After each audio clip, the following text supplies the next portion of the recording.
Hello, I'm Sarah Robinson from Nautilus, and today I have with me Professor Ashley Filtness of Loughborough University. Welcome, Ashley. Thank you. Thanks for having us. And Ashley's been leading some research into seafarer fatigue commissioned by the UK Department for Transport. Ashley, could you just tell us a bit about the research, how it came about, and what it involved? So I work at the Transport Safety Research Centre at Loughborough University, as you say, where I'm a professor of transport human factors and sleep science. So my background, my expertise and training has always been in the area of fatigue and sleepiness and safety and how that impacts different transport modes. So this work was to look at understanding fatigue in seafarers. And it was commissioned, as you say, by the Department for Transport. So the Department for Transport were interested in fatigue in seafarers, and in their call for tender, some of the things they cited were international research projects which had looked at fatigue, but these were in seafarers who were at sea for long periods of time, so like 8 weeks or longer. And they were interested in the shorter routes that ferries operate within UK waters, where we don't see people away for 8 weeks, we don't see them changing time zones, and they wanted to know if there was similarly an effect of fatigue as had been found in these other European projects. So in the end, we used 5 different research methodologies. And that was embedded within our proposal to do this work right from the start, because we wanted to try and get as much information and get as many seafarers' voices heard as possible. So we wanted to do this wide range of data collection activities. And to recruit the participants, now I know a little bit about this because we advertised at Nautilus for seafarers who'd like to take part. So, I mean, I don't know if you recorded this, but it's likely that some of the participants were Nautilus members. How else did you try and recruit people, and how many people did you get in the end? Well, because we had these 5 different research activities that we ran, it was a bit of a mixture as to the recruitment. So one of the first activities that we did was to have a workshop. So this was an in-person workshop with people who are in a management role at the ferry operators, and all of the ferry operators who would come under DFT remit were invited. The invites went out from Department for Transport themselves, but it was voluntary, so it was up to them if they wished to come, and we ran that workshop in person. But then the element which you included in your Nautilus magazine, which people might have seen, was for an online survey. So the online survey was open to anybody who works in any role within ferry operations within the UK waters. And we had a wonderful response. We're really thankful to everybody who took part in that. So we had nearly 450 seafarers in the end who shared their views, and that using a survey for us is really important because that's a way to get as many voices heard as possible. But we recognise that within a survey, you are a little bit limited because you've got to answer specific questions. You don't have the researcher there to talk to you. So we also wanted to do some engagement activities where we could talk to people face to face. So we did interviews with masters and bosuns, so people who are actually in charge of that safety side of things on the vessels themselves, and we did 11 different interviews one-on-one. And then we also did discussion groups with those in customer facing roles, because we wanted to make sure all the roles were represented and felt that they were a little bit less well represented within the survey. And then the final activity we did, which was actually our biggest activity, is that we ran a field trial. So we had 63 volunteers who were all wearing Fitbits. So they had movement monitors on. They wore these for 4 weeks. And they did a huge amount of data collection for us. They were recording how much sleep they had, how sleepy they felt. They were doing reaction time tests. So they were really committed to the study, and we thank them very much for taking part. Let's cut to the chase. What were the most striking findings from the research? Well, I think that it's important to say things which perhaps are obvious if you're in the industry, but maybe not so obvious, you know, for people outside or for the people in the Department for Transport. But it was very prevalent that people were experiencing fatigue. So we now have a very clear, like a systematic way of having recorded this. Fatigue is something that is present within the seafaring industry. It's not in all people and it's not in all people at all times, but it is definitely something that is ever present, and therefore it is something that is important to talk about and to manage and to put things in place. So if I check the figures here, so 59% of our survey respondents said that at least once in the last month they've had to fight sleepiness while at work. So this is not a little bit of sleepiness. This is not I'm feeling a little bit of tired. It's actively fighting sleepiness while you're at work. To have, you know, 59% of the workforce in that state at least once in a month means that the industry is affected by fatigue. For us, as the Transport Safety Research Centre, it's not just about the presence of the fatigue, but it's also about what impact that has on safe operations. And so we asked in the survey again, and it was reported that 31% of people had had one or more fatigue-related incidents in the past 10 years. So this is not just that I was so tired I was fighting sleep, it was that something actually happened that was safety critical at work, and I think it was because I was that tired that I wasn't able to work properly. So around a third of participants having had that happen to them in their professional lives. But what is the next step of importance is that those people who've had those incidents, we said to them, did your employer know that fatigue was a factor? Do you think your employer was aware? And of those people, 85% said that their employer did not know that it was a factor. So this is something that suggests that it's very much hidden within the industry. So you as an individual might know that you were so tired that I've just made that mistake and it was because I was so tired, but that wouldn't necessarily be obvious to your employer, which means it's not necessarily going to be something that's picked up and managed in the way that other health and safety breaches might be. If you think about, you know, all the work, the great work we do to make our transport industry safe, it's a lot around incident reporting, and then we bring in new measures to try and prevent that happening again.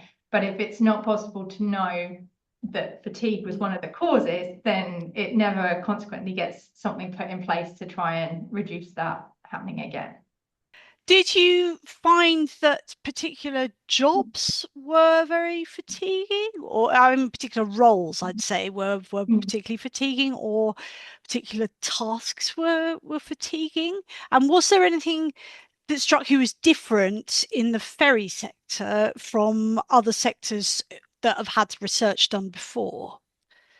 So one of the things that we were looking to do was to identify if there were any roles that were particularly more vulnerable to having fatigue related problems than others. And unfortunately, that didn't come out as strongly as we had hypothesized or that we had predicted that it might do. So within the survey, it was possible to pick out that those who are in the customer-facing roles are experiencing subjectively more fatigue than others. And when I say customer-facing roles, obviously these people are not necessarily in charge of the safety of the vessel, but they would play a safety critical role. So were there a need to be an evacuation, for example, the people in the customer-facing roles would be the ones that would help to manage the customers safely. So do you mean people who work in sort of hotel and catering, that side? Yeah, in the shops, in the food outlets, right?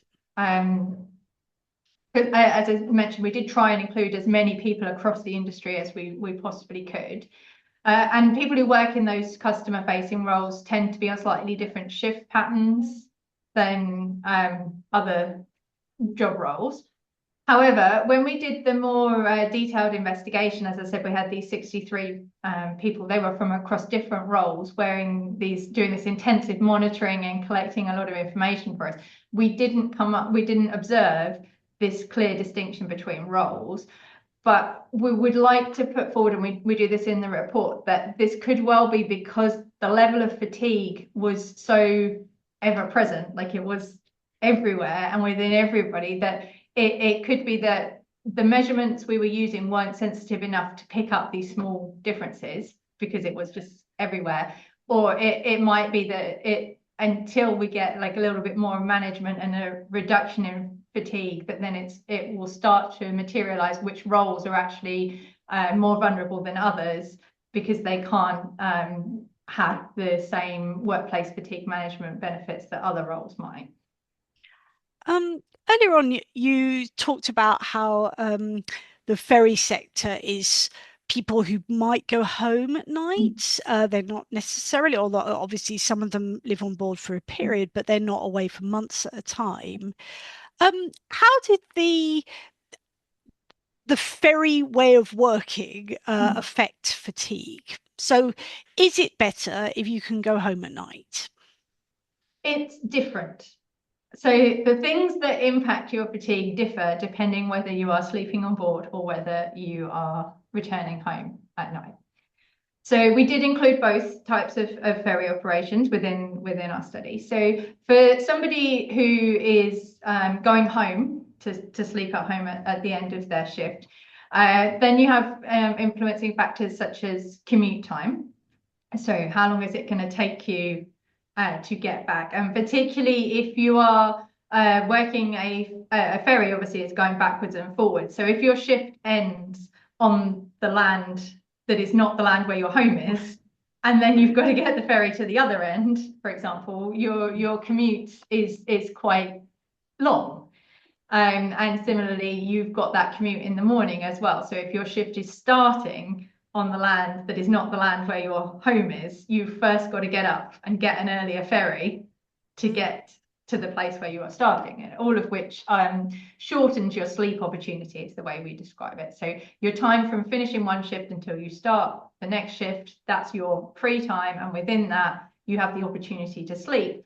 But people don't sleep for the entirety of the time they're not at work. Of course, they have other life things to do, and also part of that is commuting.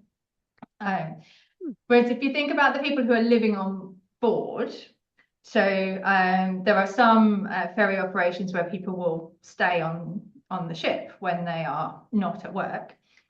And then here you don't have any commute time at all. So you are perfectly able to finish work and then your sleep opportunity can begin. But in that case, there is also then thinking about the sleep environment. So if you're sleeping on a vessel, the quality of your cabin, your sleeping facilities, can vary between vessel to vessel. It can vary between role and seniority. And the things that can influence your ability to sleep are the noise and the vibration. So it might be that you've got a longer sleep opportunity if you're staying on the vessel, but it might be that your sleep is more interrupted because noise and vibration I mentioned because those are things that could be influenced by ship design. But of course, there's also the weather, which nobody can take into account. If you happen to be in a patch of bad weather, then that will also impact the sleep that you are getting. I remember from other fatigue research projects like Project Horizon or Project Martha, that in those ones that were to do with cargo ships, that there could be a lot of difficulty in port for senior crew members, that even if they were supposed to be off duty, they were always on call and, you know, they had to get up if they'd gone to sleep, if there was some problem with the paperwork. I mean, does that kind of thing affect the ferry sector at all? So if we just take a step back and think about fatigue. So fatigue is that experience of feeling tired. So I'm feeling tired, but the thing that has caused you to feel tired can be quite varied. So one of the things that can cause you to feel tired is that you haven't had enough sleep. So as I've mentioned just now, like that either you haven't slept for long enough or you've been asleep, but your sleep's been interrupted. But another thing that can make you feel tired is the nature of the work that you're doing. So you could be feeling tired because, say, you're on night watch and it's quite dull, it's monotonous because you're just looking out until you see something. But another way you can get fatigued is by and tired is through doing something that's quite draining. So this could be physically draining because it's a lot of physical effort to do, or it could be mentally draining. You've got a lot of things to think about. And we did find in the ferry operations, similarly as they mentioned in those projects where they were looking at cargo, is that the docking, the coming into land and the leaving land, is actually as elements of the task which are demanding. So you're suddenly under a cognitive demand. Some roles will be under a physical demand, and so those elements are definitely something that is causing or contributing towards fatigue, but they are of course a crucial part of the role. Like this is something that has to happen. And it's also those elements which can be the most weather dependent. So they're also the times that you have to be most flexible. So you can't necessarily just follow your exact routine as you want to, because you might have to adapt because of the weather conditions at that particular time. And all of those elements, that cognitive and that physical overloading, did come out as being fatiguing as well. Is there anything that struck you as particularly different in the ferry sector from previous research done in other kinds of sectors? And this wasn't present throughout, but the operations that had split shifts are elements that can be difficult and particularly fatiguing. So if you're working a pattern where you might be, say, at work for 6 hours and then you get 4 hours off and then you're back on again for 6 to 8 hours, that kind of pattern. So you're not getting a long chunk of time off. This is particularly fatiguing, and that is not common in transport modes unless you are living on your in this case on the vessel, because it's not really possible, and those things are particularly fatiguing. Other things which are not unique, but perhaps more unique in terms of transport, is that the more senior roles aren't as likely to have an equivalent person on board. So we see this a lot in the construction industry as well. So it's not unique to this industry, but perhaps it's more unique as a transport industry. Like the more senior you get, the less likely there is somebody else that covers your role. So that means if you are off duty, if you are asleep, you are still the person who holds that role. So they will still come and wake you up. So having found those things, did you make recommendations about how things could be changed in the industry, or what do we take away from that? Yeah, we did indeed make some recommendations. So something like as a fundamental level that each ferry operator could take on board by themselves is to set up a fatigue risk management program. So the fatigue risk management programs are pretty advanced within the transport sector. Most rail and all aviation operators will have these in place already, and not all of the operators that we spoke to had a developed fatigue risk management program. So that would be something that would be pretty a first step that I would suggest. Something else we found is we did ask people if they'd ever had any training in fatigue management or education around what to do with this, and there weren't many people that had. It was much more common to say, no, I've never been offered anything like that. So looking for training provision to help support all employees, not just the frontline workers, but also the managers or the shift schedulers, like people who really understand what is it that causes fatigue, and then what things we can put in place to try and reduce my own personal fatigue. So knowing yourself and not putting yourself at risk. We also recommended to try and maximize the time for crew to sleep. So this includes a few different things. So partly, as I've already mentioned, it's like thinking about the commute time. So people will commute like giving them 10 hours from finishing one shift and starting the next, but they've got a 90-minute commute each end. Yeah. They're not going to have as long to actually get sleep in the middle. But also thinking about variability in shifts. So if you're on a bit of a rolling shift pattern, the more variable it is, then the more the less likely people don't vary their own sleep by small amounts. So if your shift is varying, you're just going to get whatever sleep you do. There are also routine events which disturb crew rest hours. So things that are important, drills, they're definitely important that a drill should take place. But if the drill takes place during your rest hour, you don't get that time during your rest time. Sorry, not hour, during your rest time. You don't get that time back. You still have to go and participate in the drill, even though it took part in your off-duty time. So that in itself means that people aren't getting as much rest as might be suggested on paper from what you were looking at. And actually that on paper was a difficulty. So trying to gather accurate information about what people actually worked was much harder than we initially thought it would be.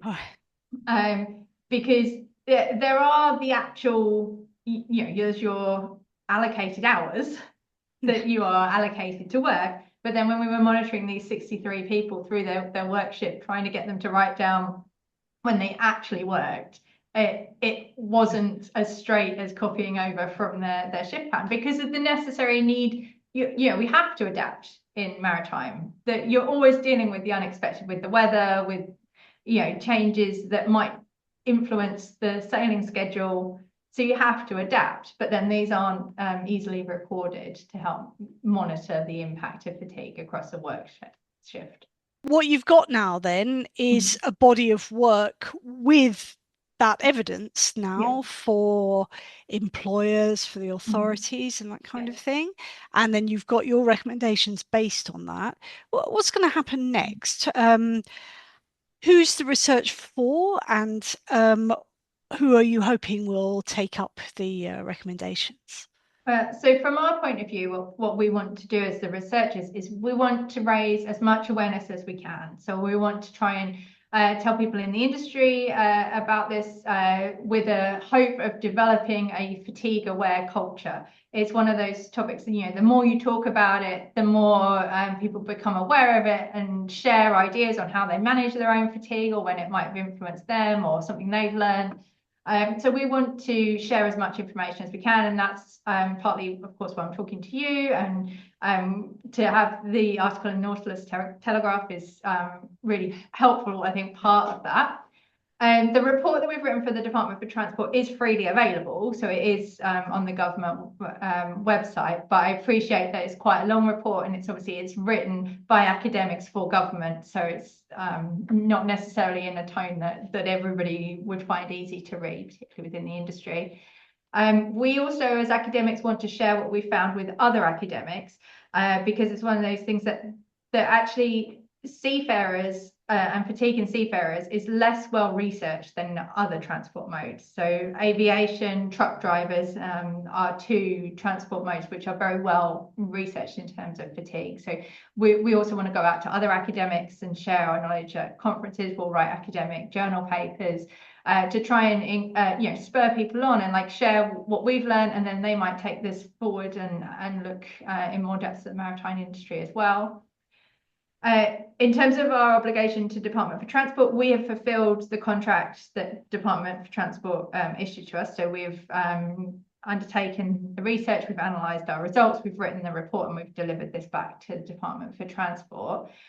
So we don't have an ongoing commitment to them, but Department for Transport have this report and we have presented it to them. So we went to the Department for Transport and shared with them our findings, so they will be able to use this now in their own practice as they move forward with the industry.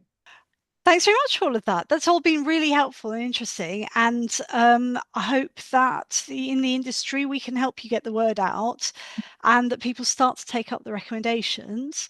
Is there likely to be any follow-up from this in the next few years while you're touring the universities and giving your presentations? For me, it's something I would definitely like to do more on. I think there's more to be done around developing a fatigue-aware culture and having that conversation going. There's more to be done in terms of bringing in some basic knowledge around fatigue, because as I said, the fatigue education was kind of missing for many people. I I've not signed anything else with the Department for Transport, but I would be very willing to do anything else for them if that could be of use. My expertise and my background is fatigue and sleep and safety, and I will talk to anybody and everybody about it for as long as they will listen, because I think it's a safety critical issue that we need to address.